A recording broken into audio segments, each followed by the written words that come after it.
Friends of Islam, this time the Islamic faith is back before you to share Islamic information. I hope it inspires your activities today, and don't forget to click the subscribe button and activate the bell button notifications so you don't miss the latest news from the Islamic Faith channel. To this day, the scientist who is most looked up to by atheists is Darwin. Who is an atheist? An atheist is someone who refuses to believe in the existence of God, namely Allah Azza wa Jalla. Darwin is a figure who created a theory with the aim of rejecting the existence of God. His theory states that humans come from apes, and it was made solely to reject the existence of God, Allah Azza wa Jalla. Not only about humans from apes, he also developed various other theories. For example, he said that land animals come from sea animals, and air animals come from land animals. Then he connected all of that with 4 elements: earth, water, air, and fire. When he was stuck or could not explain further, he would return to basing his origins on one of the 4 elements. So if his student asked, where did air animals come from? Then he would answer, from land animals. Then, if asked again, where did land animals come from? He would say, from sea animals. But when asked about the origin of animals in the sea or the origin of the elements, he could no longer deny or explain further.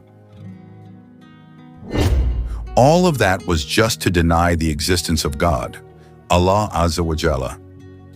He, Darwin, could not accept the fact that God is invisible. However, later we will explain in this meeting, God willing, why Allah Azza wa Jalla cannot be seen and how we can relate to Him. In his book, which can still be found today, precisely on page 127, Darwin wrote an interesting statement. He said, "I continue to be disgusted."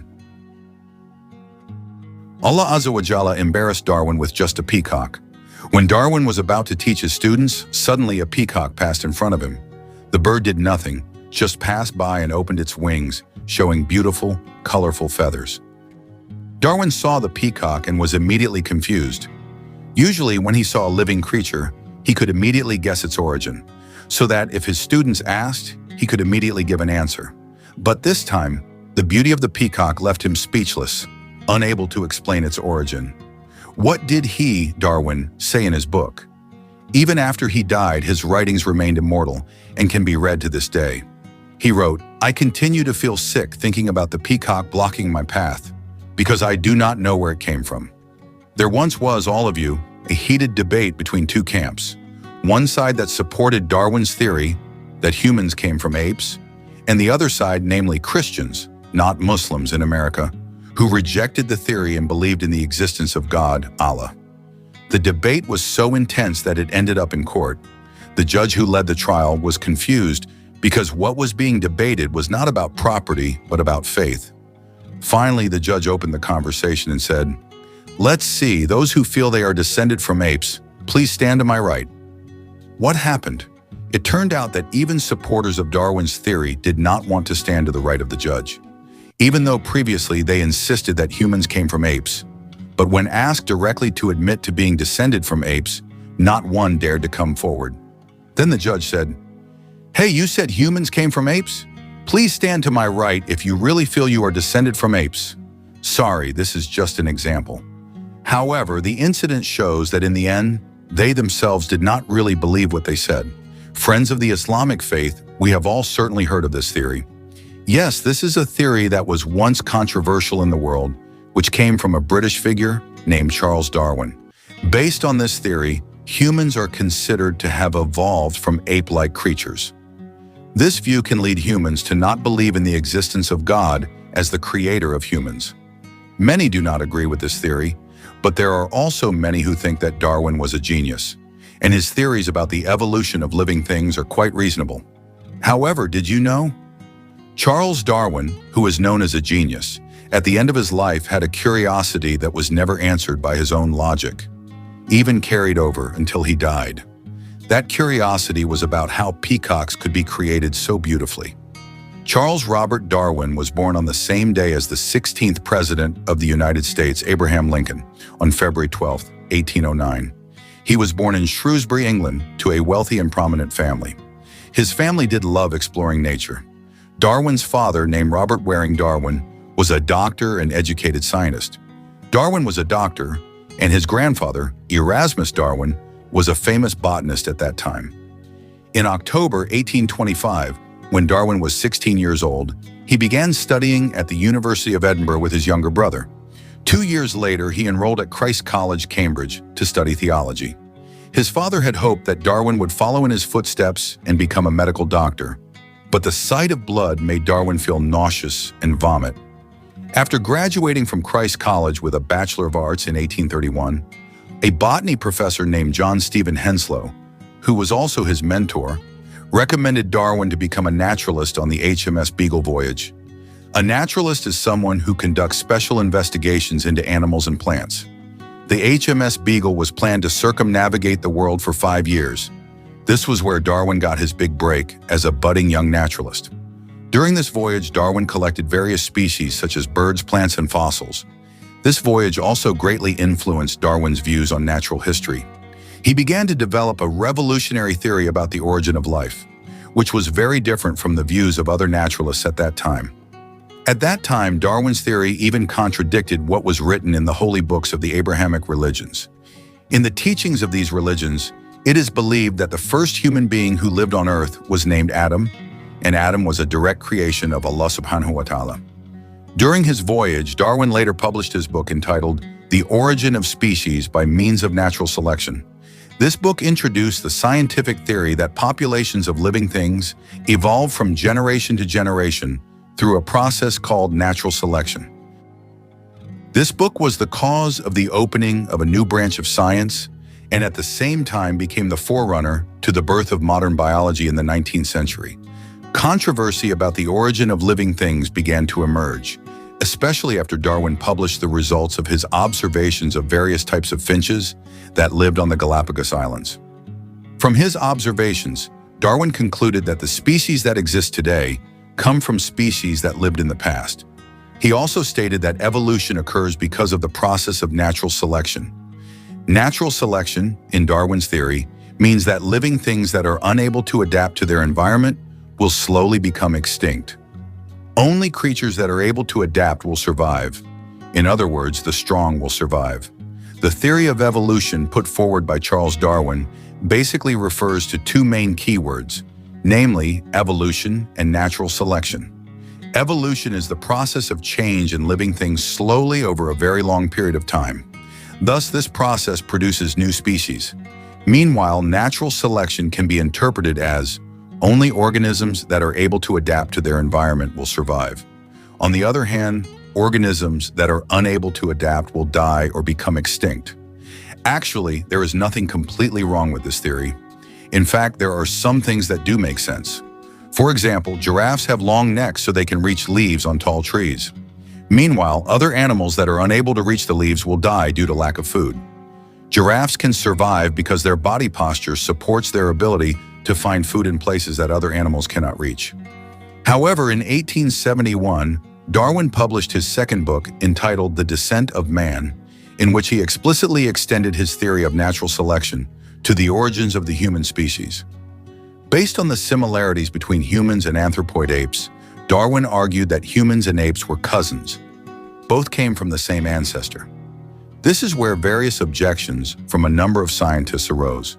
They did not agree with what Darwin put forward, especially because at that time, there was no archaeological evidence strong enough to support his opinion. However, Darwin's theory was later strengthened by several discoveries of ancient human fossils that had similarities to apes or gorillas, which were found in various places, including in Indonesia. One of them is Pithecanthropus erectus, which was discovered by Eugene Dubois in Trinil village, East Java. This skeleton has a very unique shape, not completely human-like, but also not the same as other animals. In addition, around 6 other ancient human fossils were also found in various locations in Indonesia with different shapes.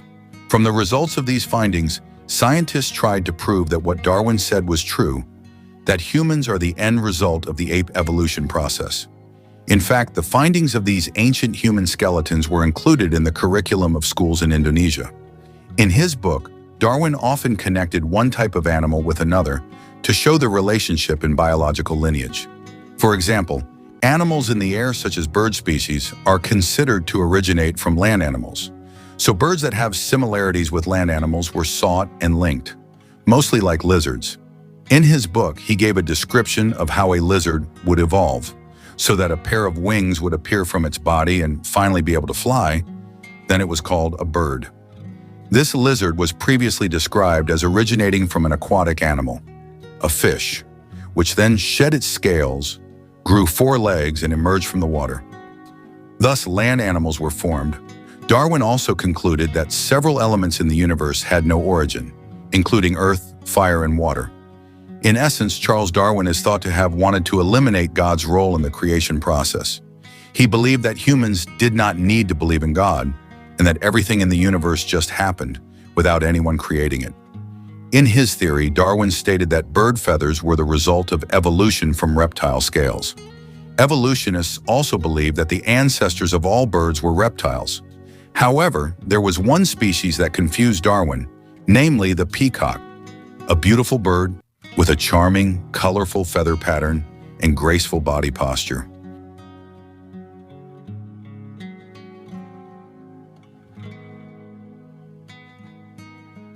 One day when Darwin was on his way to teach, he saw a peacock passing in front of him. The peacock flapped its beautiful wings right in front of Darwin. He was amazed to see the beauty of the bird's feathers. Seeing such a beautiful peacock made Darwin confused and wondered. Want to call it a bird, but it can't fly. Want to call it a land animal, but it has wings. Darwin could not determine what animal this peacock came from. The arrangement of its feather patterns was so complex and artistic that no other animal was suitable as an intermediary for the evolution of the peacock. Darwin once thought that peacock feathers were formed by chance. However, its extraordinary beauty makes it difficult for people to believe that it just formed without design or purpose. This riddle about the peacock continued to haunt Darwin's mind throughout his life. He even once said that every time he saw a peacock's feathers, it made him dizzy. Darwin said, "Every time I see a peacock's feathers, they make me dizzy." Until the end of his life, Darwin never knew where the beautiful peacock came from. He also once said, "I keep getting sick of seeing peacocks. I don't know where they come from." An archaeologist from the University of Indonesia, Ali Akbar, in a book review event at Taman Ismail Marzuki, tried to correct the misunderstanding about the theory of evolution, which is considered to say that humans come from apes. He explained that this assumption is not in accordance with the actual contents of 2 books by Charles Darwin, namely On the Origin of Species and The Descent of Man. Ali Akbar said, "After I read his 500-page book, Darwin never said that humans came from apes." Darwin's first book, entitled On the Origin of Species, only focused on discussing the evolution of animals and plants. In this book, Darwin did not mention the origin of humans at all. Furthermore, Ali Akbar explained that the narrative about humans coming from apes began with a satirical caricature published in England. The caricature satirized Darwin by depicting his face on the body of an ape. This cartoon was published by the satirical magazine The Hornet in 1871, and it successfully led many people around the world to believe that Darwin stated that humans descended from apes. The cartoon was made to satirize Darwin's second book, The Descent of Man. In this book, Darwin discussed the theory of human origins, including his birthplace and the kinship of ancient humans. He theorized that human ancestors most likely came from Africa because gorillas and chimpanzees, which are close relatives of humans, also came from that continent. Darwin wrote that in every major region of the world, the mammals that live there tend to be closely related to species that have become extinct in the same region. Therefore, it is very likely that Africa was once inhabited by extinct ape species, and they are close relatives of gorillas and chimpanzees. Because these 2 species are the closest relatives of humans, it is very likely that human ancestors came from Africa, not from anywhere else. If you look at Darwin's words, there is not a single statement from Darwin that explicitly states that humans descended from apes. He simply said that both apes and humans likely have ancestors that originated in Africa. Indeed, at first glance, Darwin's words can be interpreted from various perspectives, as if they had a double meaning.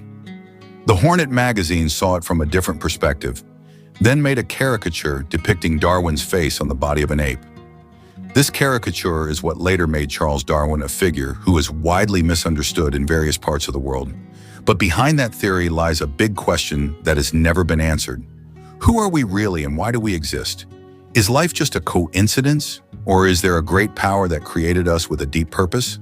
Theories may be great, but the truth does not need to be hidden behind scientific jargon. This is a story about the search for truth between science and faith, between the human ego and the light of God. Get ready, because what you are about to hear can change your perspective on life forever. Have we ever asked why today in the modern era some people are so convinced that God does not exist? What makes some scientists who claim to be based on logic and facts choose to reject the existence of Allah Azza?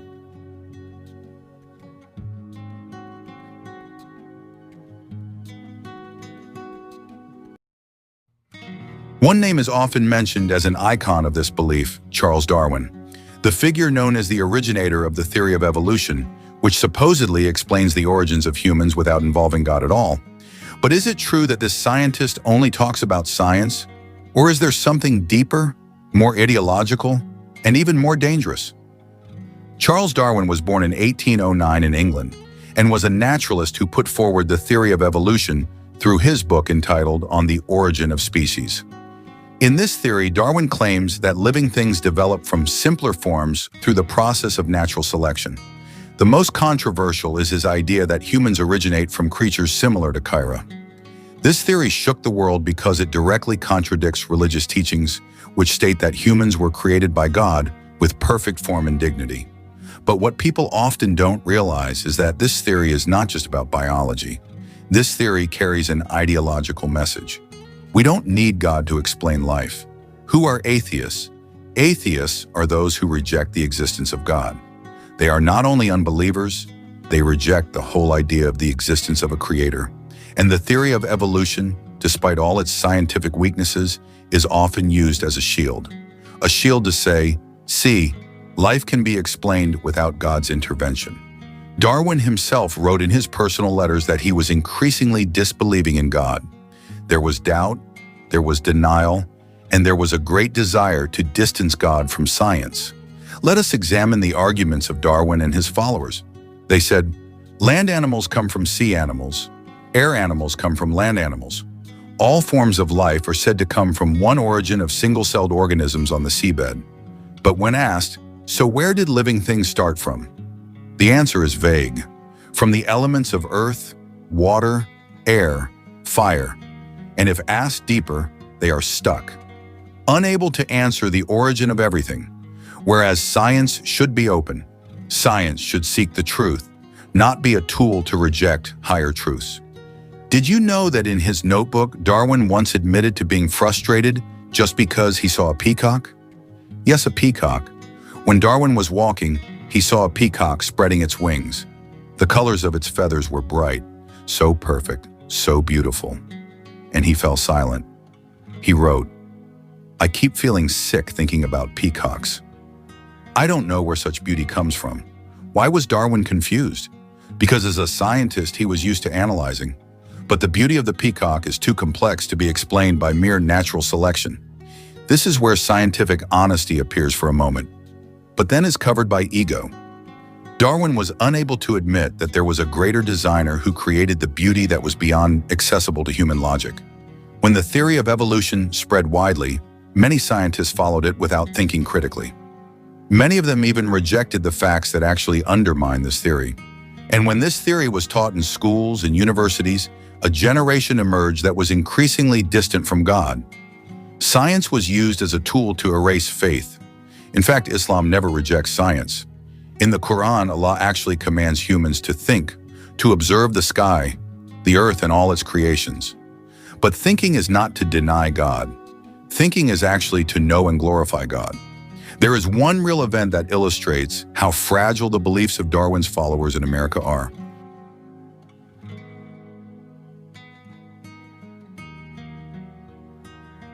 There was a feud between supporters of Darwin's theory and the group that still believed in God. This feud was brought to court.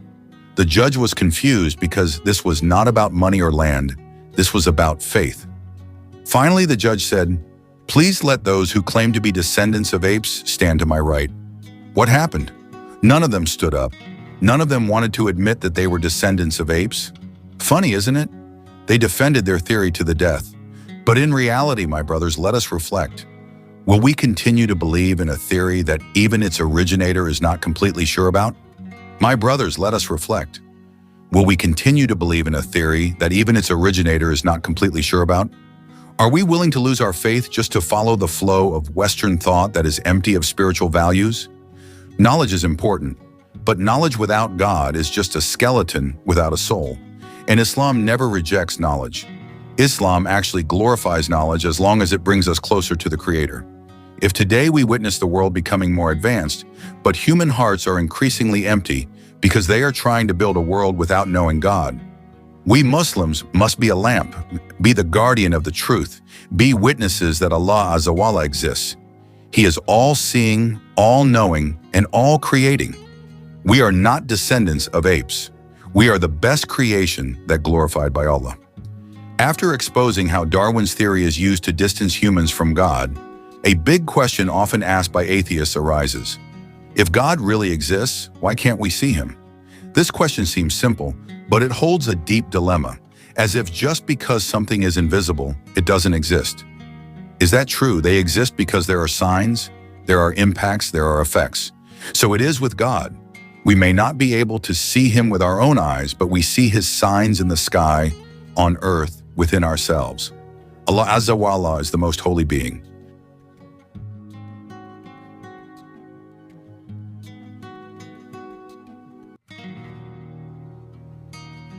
He is not the same as creatures, not bound by time and space.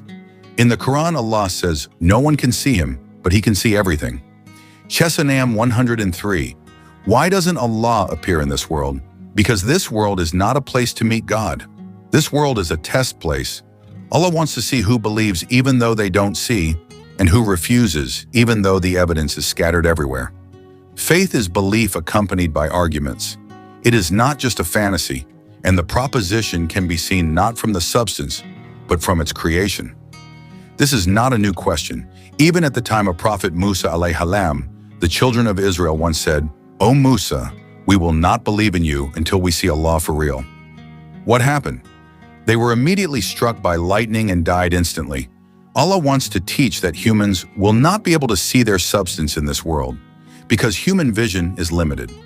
Let's return for a moment to the story of Charles Darwin. In one of his notes, he honestly admitted that the beauty of a peacock made him sick. Why? Because beauty is too perfect, too complex. In the theory of evolution, beauty is not a priority. What is important is survival. But the peacock does not need colors to survive. Its beauty is an aesthetic symbol, not a means of defense. And this is where Darwin is confused. He said, "I cannot understand why the red feathers of birds make me sick. I cannot understand where the beauty of red feathers comes from." Why was Darwin confused? Because true beauty is not born of chance, it is born of a great designer, Allah Azza. Just look at the order of nature. The sun always rises from the east, water, seas, tides in a certain rhythm. Plants grow from seeds, not from human stones, are born from the womb, not from wood. Everything goes according to order, and the laws of nature cannot arise from chaos. Every rule indicates the existence of a rule maker.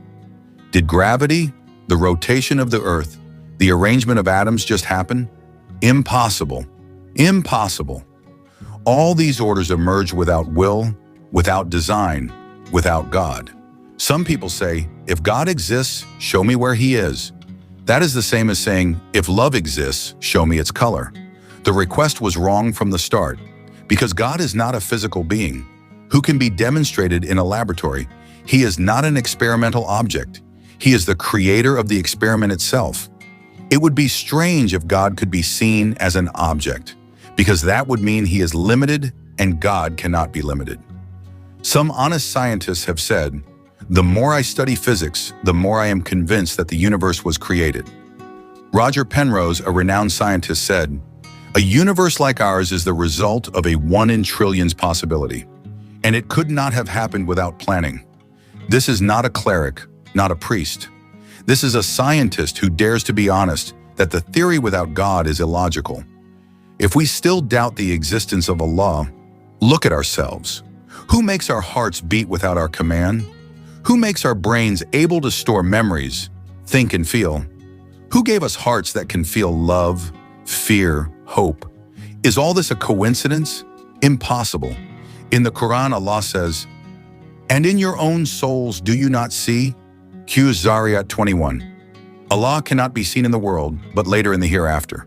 For those who believe and enter heaven, Allah will show himself. That is the highest pleasure in heaven, not just rivers of milk, not just golden palaces, but meeting Allah, seeing his noble face. In the world we are tested, in the hereafter we are rewarded.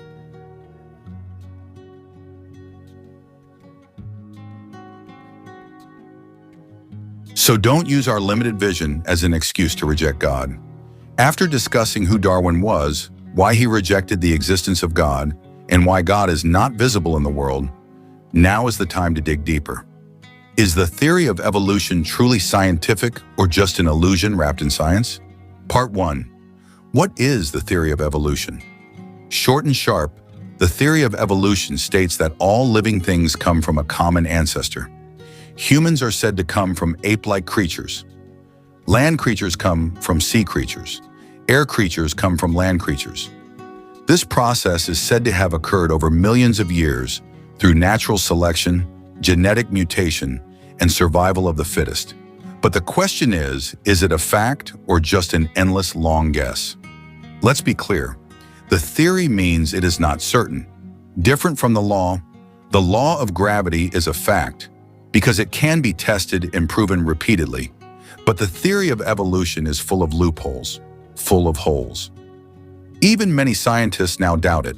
Fossil evidence often shows living things that suddenly appear intact, not gradually. An example is the trilobite fossil.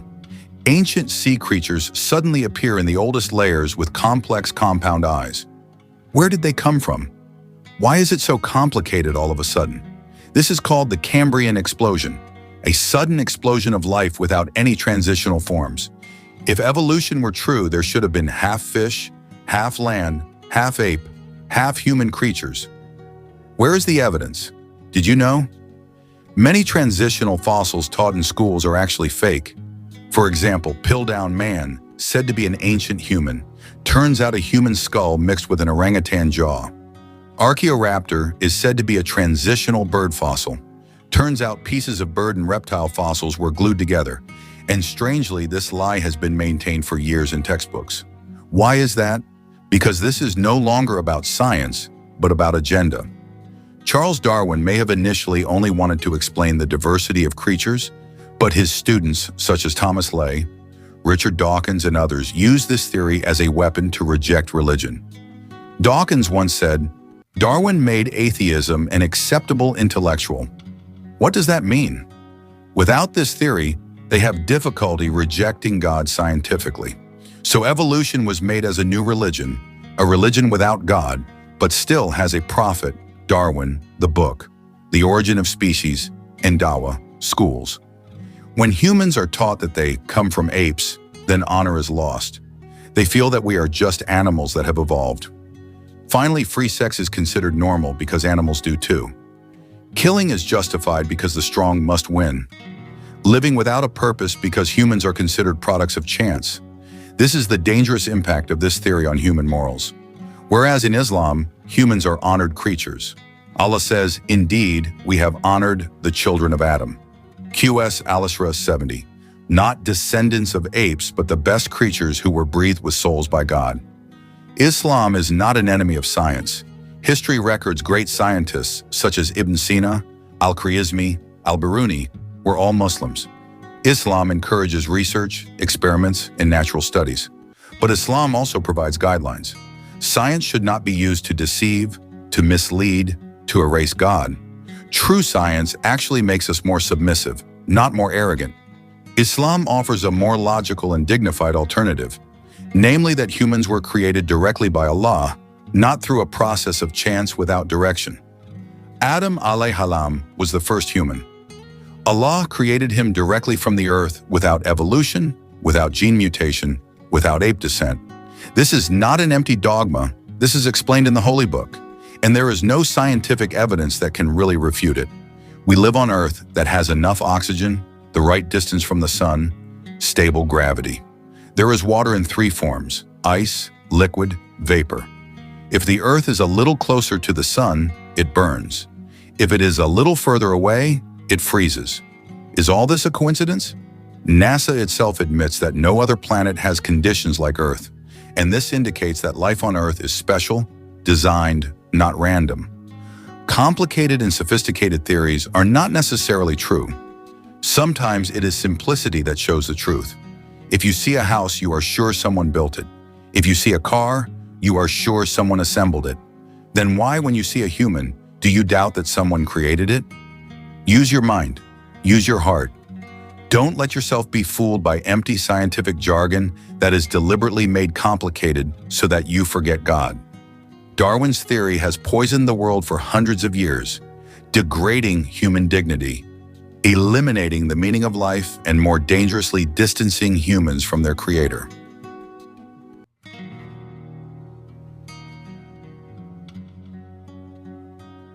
Today is the time for us to return to faith, return to nature, that we are creations, not coincidences, that our lives have a purpose, and that our God exists even though we are invisible. God does not need us, but we need God. So turn your face to the straight religion. Friends of the Islamic faith who are blessed by Allah, I hope this video is useful, and see you in our next video.